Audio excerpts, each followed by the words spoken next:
Perkenalkan, nama saya Lim Cincin Meti Haliza dengan NIM 2210301010. Di sini saya akan menjelaskan tentang buku kedua, mata kuliah kewirausahaan yang berjudul Membangun Usaha yang Efektif. Di sini kita akan membahas konsep bisnis atau bisnis konsep dari produk atau jasa yang saya susun sendiri. Produk atau jasa konsultasi ini termasuk waralaba makanan atau restoran. Penyusunnya dengan saya sendiri, Lim Cincin Meti Haliza. Ada 5 langkah untuk memenuhi konsep bisnis suatu perusahaan. Pertama, ada menentukan produk yang akan dibuat konsep bisnisnya. Ini terbagi menjadi 3 kriteria. Pertama, ada nama produk. Ini diidentifikasi berdasarkan karakteristiknya. Nama produk ini adalah Ciklin. Yang kedua, deskripsi produk atau jasa. Ini diidentifikasi berdasarkan tuntutan pemangku kepentingan. Ini isinya singkat, jelas, dan ada kata kunci. Deskripsinya ini adalah menciptakan makanan asal Taiwan yang cukup terkenal dan diimplementasikan dalam bumbu dan rempah-rempah versi Indonesia. Ayam shilin ini diberi nama Ciklin, waralaba ayam shilin khas Taiwan terbaik di Indonesia. Yang ketiga, kriterianya adalah bentuk paket penjualan. Ini juga diidentifikasi berdasarkan pemangku kepentingan. Bentuk paket penjualannya ini bisa terbagi dua, satuan bisa, paket bisa. Dari satuan, kita bisa menjual satu menu makanan, porsi satu ayam ciklin. Kalau yang paket bisa dikombinasi dengan minuman atau makanan ringan lainnya. Selanjutnya ada mengidentifikasi si target pasar. Ini kriterianya ada 2. Pertama, ada target pengguna klien. Ini bisa diidentifikasi berdasarkan kemungkinan yang dapat menikmati produk atau jasa. Target pengguna kliennya ini menurut saya terbagi menjadi 2. Ada pemasaran massal atau yang dikenal dengan pemasaran tidak terdiferensiasi. Jadi, makanan ini merupakan kebutuhan pokok yang dapat dinikmati dari segala kalangan. Yang kedua, ada pemasaran tersegmentasi. Pemasaran ini dikenal yang bisa dibedakan. Tersegmentasi, jadi ada harga maka ada kualitas. Jadi produk yang dihidangkan ini mempunyai kualitas dan harga tersendiri daripada kompetitor yang ada.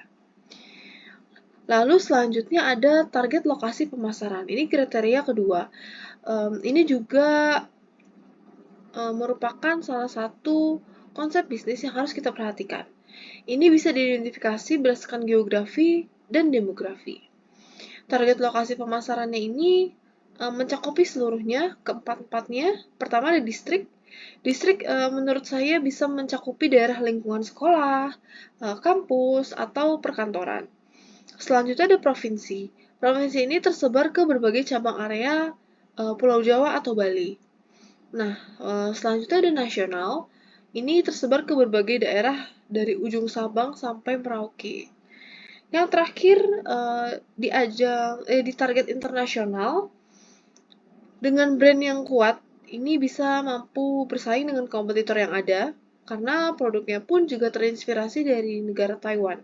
Jadi hampir semuanya sudah tahu produknya, namun hanya brandnya saja yang bisa kita menjadikan target konsep bisnis kita. Yang ketiga, identifikasi alasan mengembangkan produk. Ini terbagi menjadi 2 kriteria. Pertama, ada kesenjangan produk atau jasa. Ini diidentifikasi hasil survei dan analisa. Kesenjangan produk jasa ini terbagi menjadi 3. Ini menurut saya Ciklin mencakup semuanya. Pertama dari pasokan. Pengiriman bahan baku ini hanya dari pusat. Jadi terpusat dari satu lokasi. Yang kedua ada akses. Pengiriman pusat bahan baku melalui Solo, ada di Pulau Jawa. Jadi membutuhkan waktu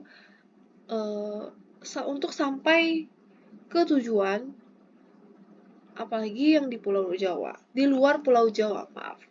Yang terakhir ada kualitas, karena membutuhkan waktu pengiriman yang sangat lama dan bisa juga dari jumlah stok bahan baku yang ada di gudang, itu juga menentukan kualitas bahan baku yang ada dan hingga sampai ke tujuannya. Lalu yang kedua kriterianya adalah peluang pasar. Ini menurut saya Ciklin termasuk kedua peluang pasar. Yang pertama ada penetrasi pasar, dia adalah peluang yang bisa menjual lebih banyak produk di pasar yang ada.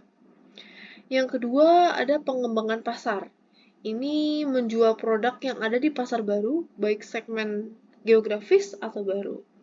Karena Ciklin dari awal sudah saya mention kalau dia memang produk asli Taiwan, maka kita membuka segmen baru dengan brand yang baru. Yang keempat, ada mengembangkan fitur spesial. Ini terbagi menjadi 4 kriteria. Pertama, ada tujuan produk jasa atau penggunaan. Ini diidentifikasi juga berdasarkan survei dan analisa. Tujuan produk ini menurut saya terbagi menjadi 3 dari 4 tujuan produk di buku ini. Pertama ada produk kenyamanan. Ini adalah jenis produk yang dibeli konsumen berulang kali. Kedua ada produk khusus. Ini biasanya ditentukan oleh merek yang membuatnya. Yang keempat ada produk yang tidak terpikirkan pembeli. Menurut saya Ciklin bisa menjadi salah satu solusi ketika orang-orang sedang lapar. Jadi karena ayam merupakan makanan pokok dan juga bisa disajikan menjadi makanan ringan. Jadi menurut saya konsumen biasanya tidak mencari produk ini karena mereka tidak tahu bahwa mereka membutuhkannya atau sekedar hanya nyemil, makanan ringan. Selanjutnya ada fitur-fitur utama. Ini ditawarkan diidentifikasi berdasarkan analisa tujuan dan penggunaannya. Fitur-fitur utamanya ada 2, ada janji dan posisi.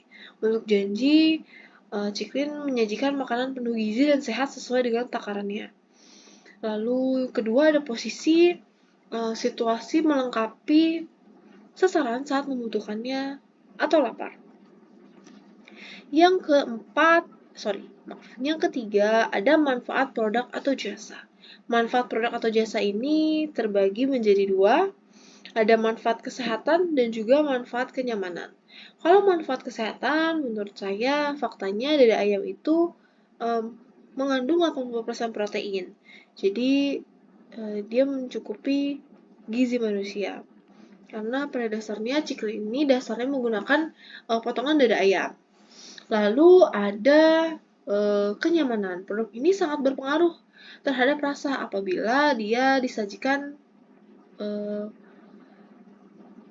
tidak disajikan dengan baik dan benar. Jadi ini menimbulkan selera pembeli yang berpengaruh terhadap kenyamanan daripada produk. Yang terakhir ada realitas produk atau jasa. Ini diidentifikasi sebagai jaminan keberlangsungan pengembangan bisnis. Nah, realitas produk jasa ini menurut saya ketergantungan antara berbagai area bisnis dan fungsi. Ini melengkapi kebutuhan pokok manusia dalam bentuk makanan. Yang terakhir adalah mengembangkan tim manajemen. Kriterianya terbagi menjadi 2, ada personal branding tim konsultan dan kualifikasi tim. Untuk personal branding tim konsultan ini diidentifikasi berdasarkan portofolio. Portofolio ini menjadi salah satu waralaba yang tersebar di seluruh penjuru Indonesia. Jadi sudah ada brand tersendiri dan sudah terbangun PT sendiri. Yang kedua ada penghargaan. Mendapatkan penghargaan telah mengikuti acara food dan beverage yang diadakan oleh para pihak ketiga atau event organizer. Yang ketiga ada sertifikat. Sertifikat ini kita bisa dapatkan untuk halal MUI. Yang terakhir ada pengakuan masyarakat. Jadi kepercayaan masyarakat dalam pelayanan dan kualitas rasa dari brand yang sudah dibangun. Karena pengakuan masyarakat ini menjadi salah satu faktor keputusan para pembeli juga. Yang terakhir ada kualifikasi tim. Ini diidentifikasi kerangka kualifikasi nasional. Kualifikasi tim ini saya masukkan ke dalam lainnya. Jadi ada tim yang ahli dalam bidang mengolah makanan, terutama daging ayam, dengan pengalaman yang ada. Jadi itu menjadi salah satu kualifikasi tim untuk pengembangan tim manajemen di konsep bisnis waralaba makanan Ciklin yang saya kulik sekarang. Sekian buku yang saya bahas. Semoga menjadi pedoman untuk kalian semua. Terima kasih banyak atas perhatiannya.